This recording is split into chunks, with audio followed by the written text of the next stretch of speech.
श्री महाप्रभुजी आज्ञा करी ब्रह्मसूत्र ए भगवानना मुखेथी निकळेલું છે। वेदो ए भगवानનું સ્વરૂપ છે, ભગવાનના મુખમાંથી જ નીકળે છે। ભગવદ્ ગીતા સ્વયં ભગવાને જેને ઉપદેશ આપ્યો છે અને શ્રીમદ ભાગવત જે સમાધિ ભાષા છે, પ્રમાણમ ચ ચતુષ્ટયમ, એવા શ્રીમદ ભાગવતના સાનિધ્યમાં प्रत्येकनी इच्छा पूर्ति करतो कोई साधन होय तो श्रीमद भागवत। जेम गाय ने कपिला कहवाय छे एम श्रीमद भागवत ने कल्पवृक्ष कहवाय छे। कल्पवृक्षना सानिध्यमां गया पछी आपणी बधा ज इच्छाओ जेम पूरी थाय, कामधेनु गायना सानिध्यमां जतानी साथे आपणी इच्छाओ जेम पूरी थाय, एम श्रीमद भागवतना सानिध्यमां पण मन वांछित फल प्रदान करनार श्रीमद भागवत। आइए, हम सबकी बहुत प्रकार की अपेक्षा भी है, क्योंकि जीवन एक संघर्ष है। उस संघर्ष में हमको कुछ शीतलता मिल जाए, कुछ फल मिल जाए, ये श्रीमद भागवत के माध्यम से 7 दिन का जो अवसर मिला है, इनमें कुछ हम पा लें, कुछ प्राप्त कर लें और कुछ प्रभु के चरण में समर्पित भी कर दें।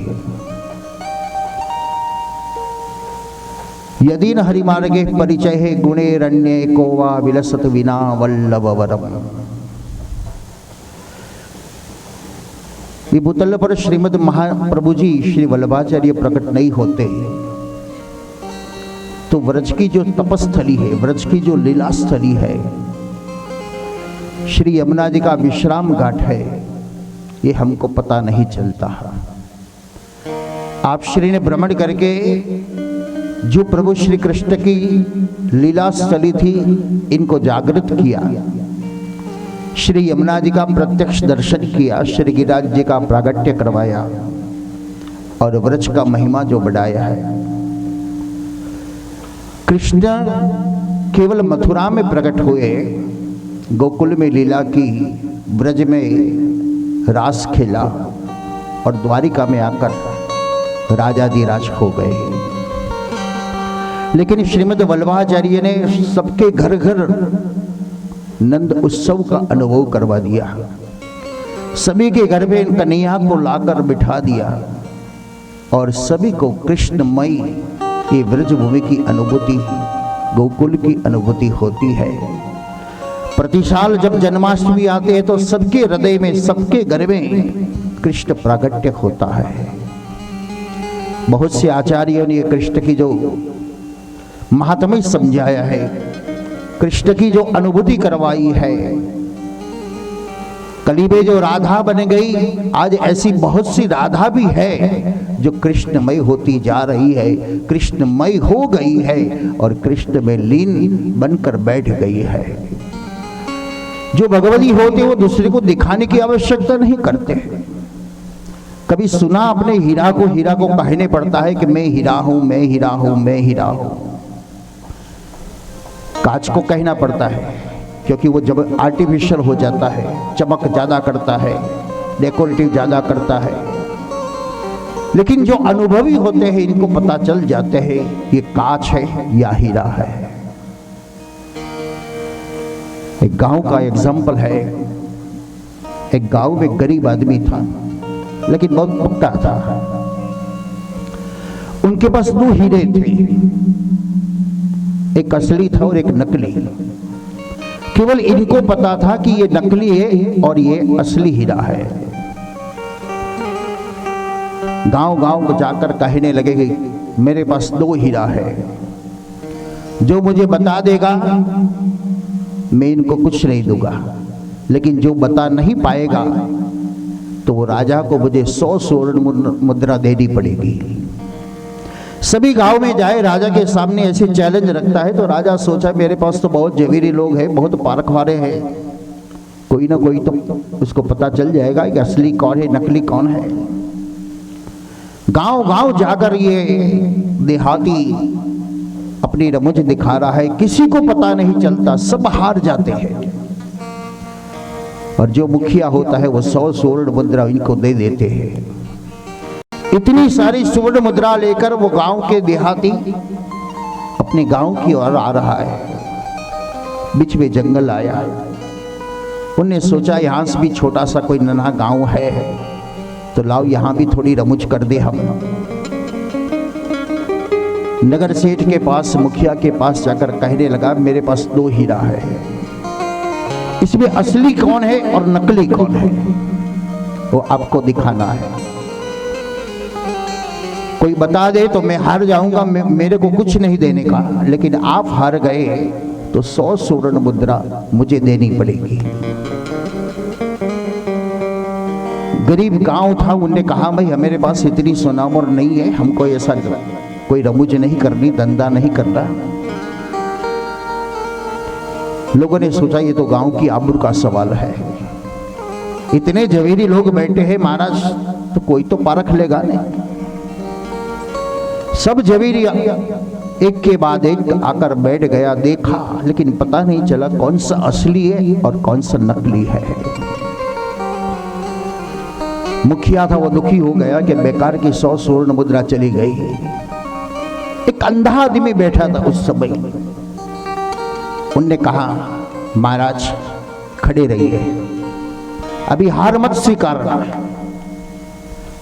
आप कहे तो मैं देख लूं। लोगों ने सोचा ये तो अंधा है, हम देखकर भी नहीं परख सके तो ये अंधा कहां से परखेगा।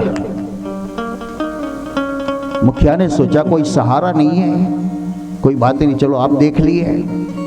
अंधा आदमी को जहां हीरा रखा था वहां ले गया। अंधा आदमी ने अपने हाथ में हीरा उठाया और उठाकर बोल दिया ये सच्चा हीरा है और ये नकली है।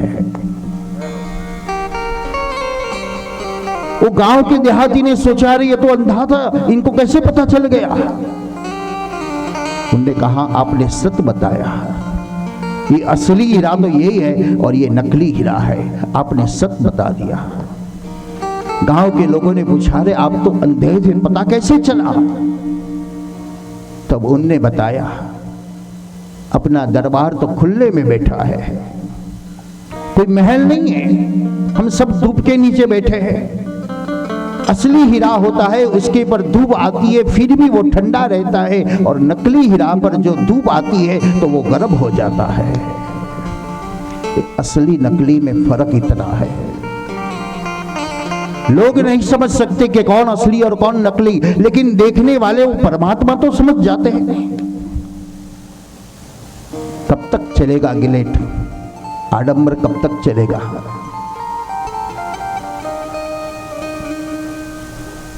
ससला और कछुआ की जो हरीफाई है उनमें कौन जीतेगा। ससला कहेगा मैं जीत जाऊंगा, लेकिन वो दौड़ते दौड़ते थक जाएगा, और कछुआ आहिस्ता आहिस्ता जा रहा है, वो कभी थकेगा नहीं, वो जीत जाएगा। श्रीमद् भागवत की जो कथा ये है हमको जीवन में कुछ सिखाती है, किस तरह से सीखना चाहिए, किस तरह से चलना चाहिए। प्रथम स्कंद की जो कथा बताई अधिकार लीला है, यहां क्वालिफिकेशन है, यहां थोड़ी लायकात चाहिए।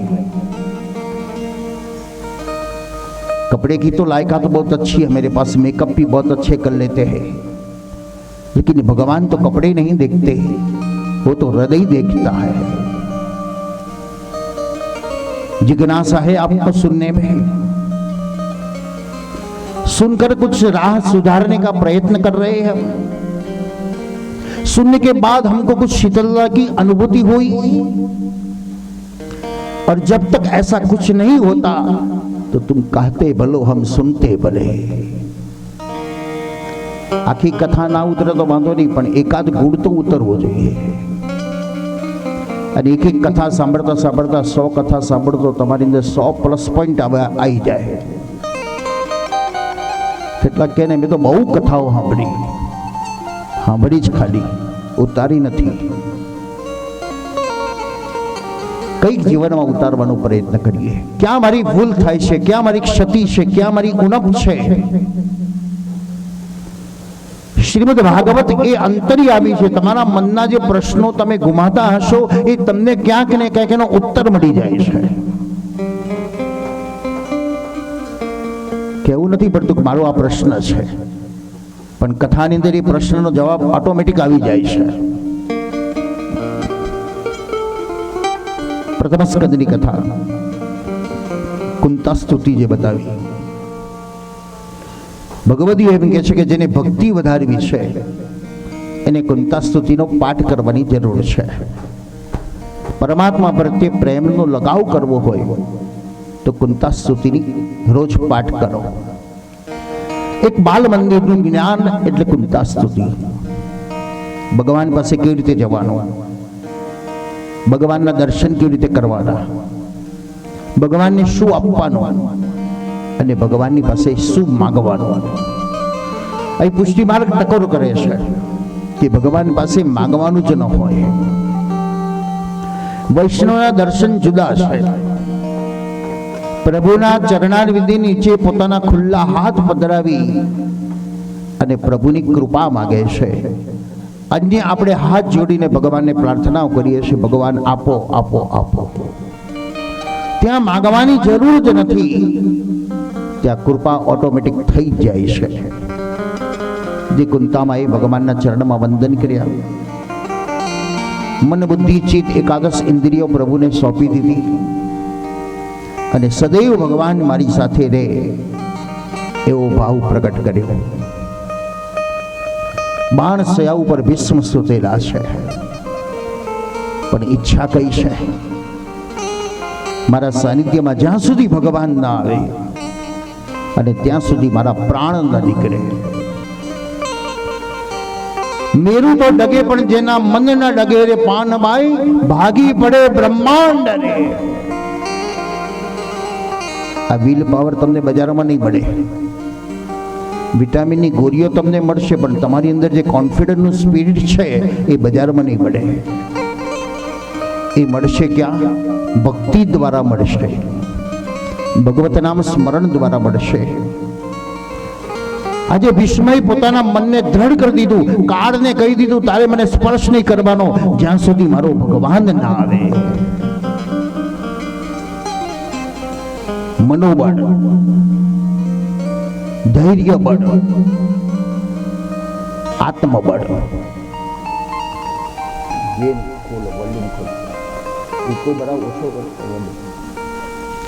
આત્મબળ, મનોબળ, ધૈર્ય બળ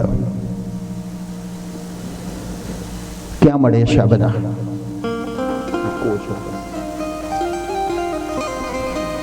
તો ભક્તિ દ્વારા પ્રાપ્ત થાય છે. વિશ્વની પાસે એનું મળ છે.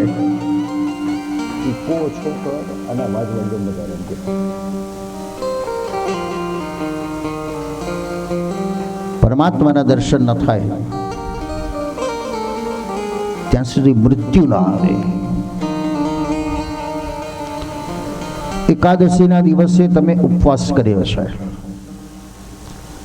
તમારી ભાવતી વસ્તુ બજારમાંથી ઘરે જમવા માટે લાવ્યા, તમારી સામે મૂકશે, તમને સોગન આપશે, લો ખાઓ લો ખાઓ. કેટલી તાકાત તમારામાં છે? તમે ચોખ્ખી કશો નહીં ભાઈ, આજે ઉપવાસ છે.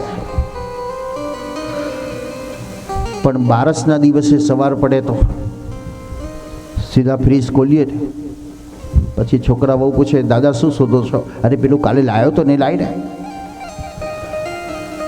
દ્રઢતા છે, નિષ્ઠા છે, પણ થોડાક સમય પૂરતી, પછી પાછું ડાઉન થઈ જાય છે. ભીષ્મએ કાળને અટકાવી દીધો.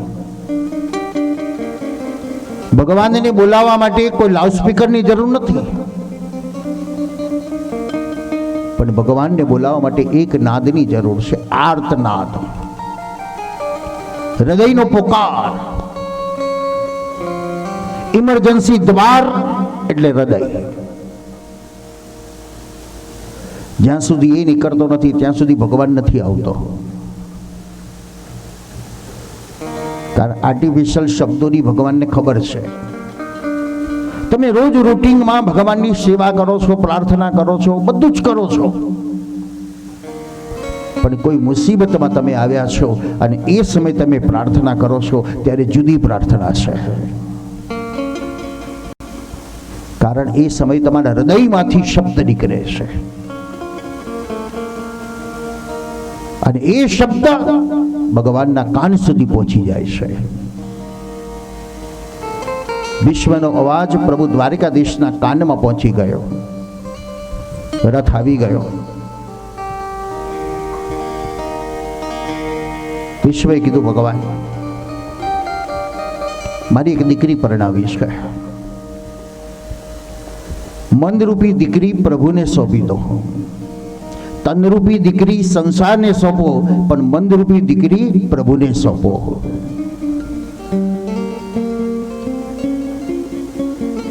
ગમે ત્યાં આપણે બેઠા છીએ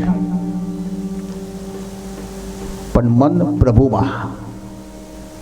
અને શ્રી મહાપ્રભુજી વૃત્રાસુરના શ્લોકોમાં કહે છે, મમોત્તમ શ્લોક જનેષુ સખ્યમ સંસાર ચક્રે ભ્રમત સ્વકર્મભી તન્મયાત્માત્મજદ્વારકે સ્વાસક્ત ચિત્તસ્ય નાથ બ્રૂયા.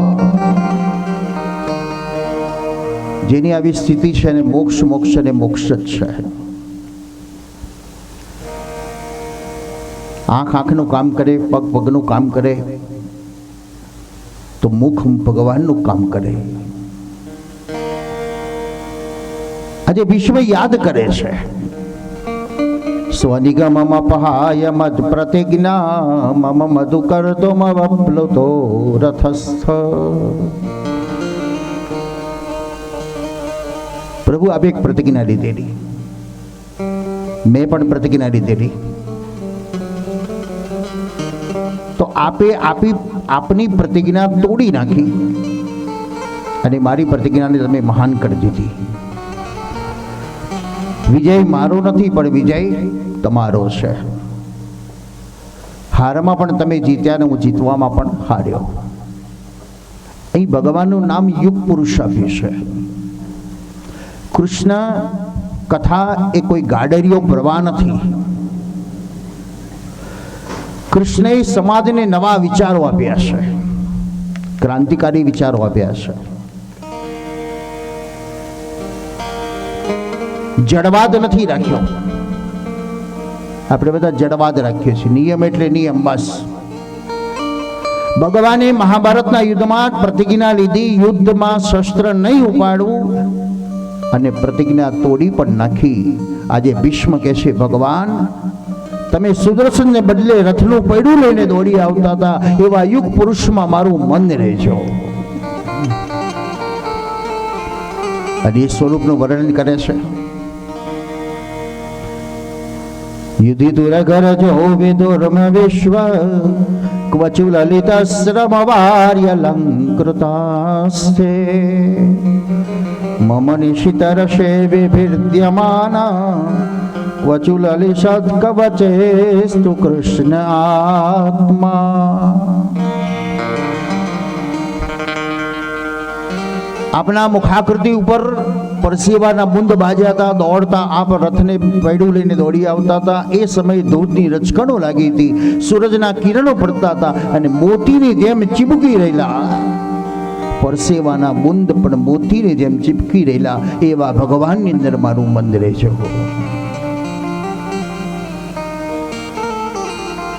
વિશ્વ એક સુંદર વાત કરી.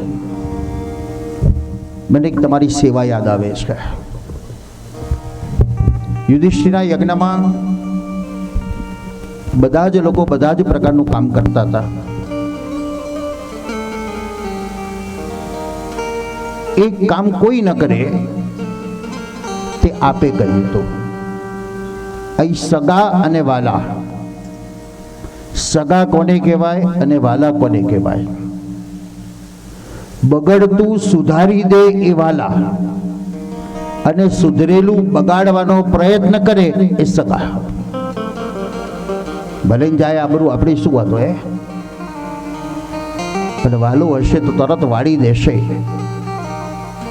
અને સુશોભિત કરી દેશે. યુધિષ્ઠિરના યજ્ઞમાં અનેક લોકોએ અનેક પ્રકારની સેવા કરી, પણ એક સેવા કોઈ ન કરી.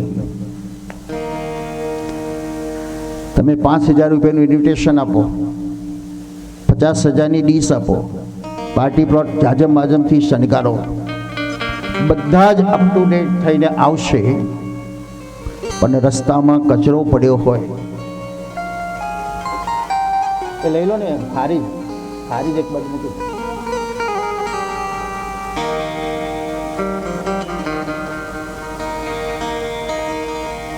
બધા જ જોશે ખરા, ઉપદેશ આપશે, સલાહ આપશે, પણ લેશે કોણ?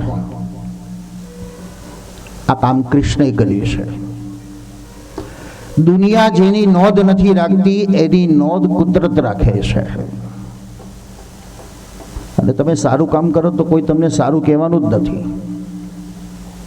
ખોટું કામ કરો તો લોકો તાલીઓ પાડશે, કારણ લોકોને ખોટું જ જોઈએ છે.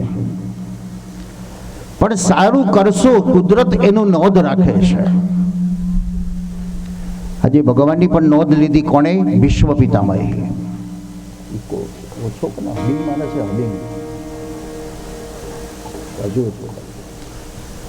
અવાજ ખુલ્લો સંભળાતો નથી. શ્રી ગોવર્ધનનાથ કી જય.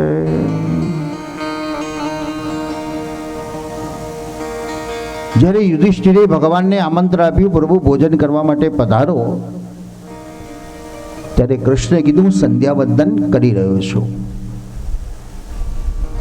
કઈ સંધ્યા છે? મુનિગોણાનુપવરી અસંકુલંતે સદસ યુધિષ્ઠિર રાજસૂયેષા.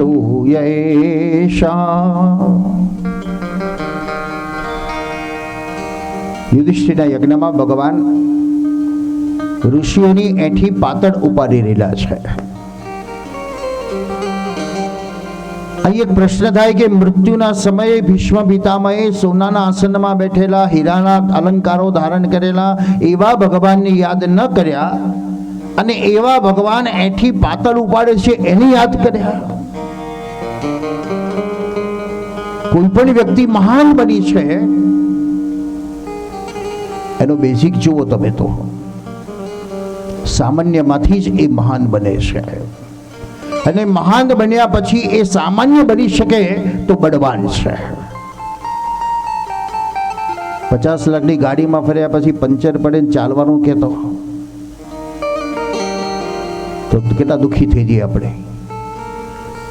તો ચાલવા પણ જેટલો આનંદ આવે તો જાણવાનું ભગવાનની કૃપા છે. વિશ્વ પિતામહે ઋષિની એઠી પાતળ ઉપાડી છે. વિશ્વએ કીધું આવા ભગવાનમાં મારું મન રહેજો. હું ગમે તેટલું મહાન બનું, પણ મારા સમાજને ન બોલું, મારા રાષ્ટ્રને ન બોલું, મારા ધર્મને ન બોલું, મારા મિત્રોને ન બોલું. આજે તો સંપત્તિ આવ્યા પછી બધા દૂર થઈ જાય. પૈસાદારની જ આંગળી પકડે, ગરીબની આંગળી જ નથી પકડતા. એ કૃષ્ણનો વિચાર બતાવશે આપણને. વિશ્વ પિતામહે ભગવાનમાં મન રાખવાનું કીધું. મારું મન આવા ભગવાન બને છે.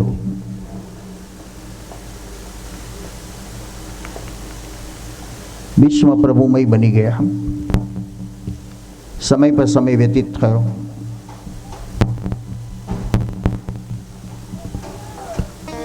તથા પરીક્ષિત દ્વિજવર્ય શિક્ષયા. પરીક્ષિતનો જન્મ થયો. પરીક્ષિતશ્ચ પરીક્ષિત. પરીક્ષિતનો અર્થ બીજો પણ આપણે થાય પરીક્ષા. તમે બધા પરીક્ષાઓમાંથી પાસ થઈ ગયા. હા કહેશો ને? હા ભાઈ, સ્કૂલોની પરીક્ષા આવે તો કેટલા ટેન્શનો હતા, કોલેજોની પરીક્ષા આવે તો કેટલા ટેન્શનો હતા. તો હજુ આપણે ટેન્શન મુક્ત થયા છે ખરા?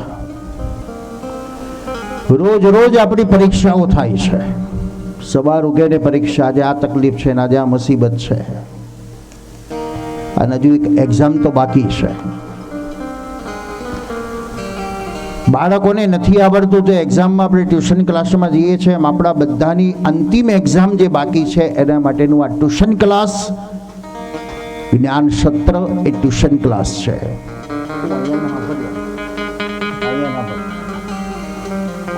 જ્ઞાન સત્ર એનો ટ્યુશન ક્લાસ છે. જીવનના અંતિમ પલની અંદર આપણી સ્થિતિ કેવી રહેવી જોઈએ એ આ ભાગવત શીખવાડે છે. પરીક્ષિતનો જન્મ થયો, શસ્ત્રો ને શાસ્ત્રોનો અભ્યાસ કરાયો. અર્જુન હસ્તિનાપુરથી દ્વારિકાપુરી તરફ વિદાય થયો, અને અર્જુન જ્યારે પાછો આવ્યો છે ત્યારે અર્જુન રડવા લાગ્યો. યુધિષ્ઠિરે પૂછ્યું, ભાઈ શું થયું તને, તું રડે જ કેમ?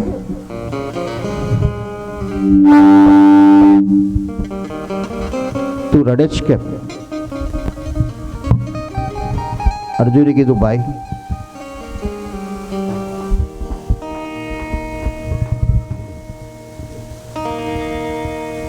આજે મને અનુભવ થાય છે કે મહાભારતનો વિજય મારો નહોતો, તો કોનો હતો? રથ ચલાવનારો મારો ભગવાનનો વિજય હતો. આજે હું લૂંટાઈ ગયો, પણ શું થયું એ તો કે ભગવાન સ્વધામ પધાર્યા. કોની વિશેષતા છે, કોની મહત્તા છે? શરીર માધ્યમ ધર્મ સાધનમ. શરીર એક માધ્યમ છે પરમાત્માની પ્રાપ્તિ માટેનો.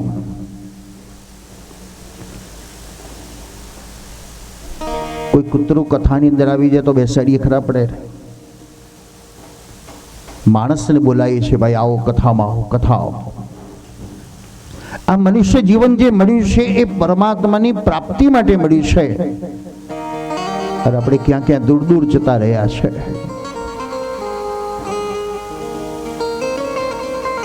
વ્યાસજી કહે છે, અરે ભાઈ તમે બહુ દૂર દૂર જતા રહ્યા છો, થોડા નજીક આવો, નજીક આવો. પણ આપણે તો લાભ વગર જઈએ નહીં ને. એટલે પૂછે કે મહારાજ કથામાં આવવાથી શું લાભ મળશે? શું લાભ મળશે? ક્ષણાર્થ ક્ષેમાર્થ પીબત સુખ ગાથા તુલસુધા. થોડાક સમય માટે તો તમે આવો કથામાં. જેને મળી છે ને પૂછી લો. પરીક્ષિત સાક્ષી શ્રવણ મુક્તિ કથને. આ પરીક્ષિત એનો સાક્ષી છે. 7 દિવસમાં જેને મુક્તિ મળી છે, 7 દિવસમાં જેને ભગવત પ્રાપ્તિ થઈ છે, તો મહત્તા કોની છે? શરીરની છે કે શરીરમાં રહેલા આત્માની? શરીર તો છે પણ આત્મા નથી, તો કોઈ રાખવા તૈયાર નથી. પરીક્ષિત કીધું, મોટા ભાઈ મહાભારતના યુદ્ધનો વિજય મારો નહોતો, પણ મારો રથ ચલાવનારો ભગવાન દ્વારિકાધીશનો વિજય હતો. આજે મને અનુભવ થયો.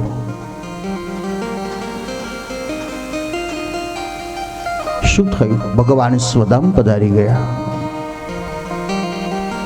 5 પાંડવો સ્વર્ગારોહણમાં નીકળી ગયા.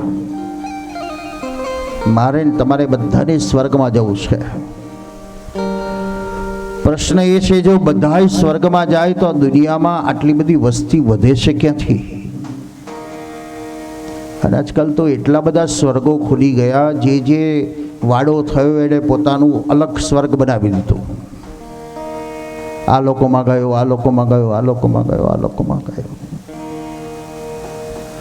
ભગવાન શંકરાચાર્ય કહે છે પુનરપી જનનમ પુનરપી મરણમ પુનરપી જનની જઠરે શયનમ. આ ચક્રમાંથી બહાર નીકળવો તે એક ઉપાય છે. ભજ ગોવિંદમ ગોવિંદમ ભજ મૂઢ મતે. આપણને મૂઢ કે છે, હે મૂર્ખ, તું ભગવાનનું નામ લે, ભગવાનનું ભજન કર, તું મુક્ત બની શકીશ. મહાભારતની કથા કહે છે પાંચે પાંડવો સ્વર્ગારોહણમાં નીકળ્યા છે. રસ્તામાં ચાલતા ચાલતા અર્જુન પડી ગયો, દ્રૌપદી પડી ગઈ, ભીમ પડી ગયો, સહદેવ પડી ગયો, નકુલ પડી ગયો. ભીમે પ્રશ્ન કર્યો, ભાઈ આ અર્જુન તો ભગવાનનો મિત્ર હતો, છતાં રસ્તામાં પડી ગયો.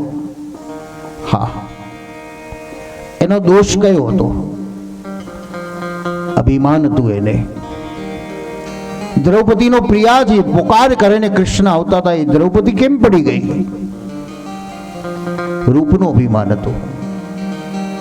ભીમે કીધું, ભાઈ હું કેમ પડી ગયો? જેની અસર આપણને બધાને થાય છે. યુધિષ્ઠિરે કીધું, તું એટલા માટે પડ્યો કે બીજો ભલે ભૂખ્યો રહેતો હતો પણ તું તારું પેટ ભરતો હતો. શાસ્ત્ર કહે છે 5 રોટલીમાં તમારું પેટ ભરાઈ જતું હોય તો 6ઠ્ઠી રોટલી ખાધી એટલે બીજાના મોઢામાંથી તમે ખેંચી લીધી, બીજો ભૂખ્યો રહ્યો. આ દોષ આપણને લાગે છે. કેવળ યુધિષ્ઠિર એકલા જ સ્વર્ગમાં જઈ શક્યા. સોયના કાણામાંથી ઊંટને બહાર કાઢો, અઘરું છે, નીકળી જ ના શકે. સંસારની આસક્તિમાંથી મનને પરમાત્મામાં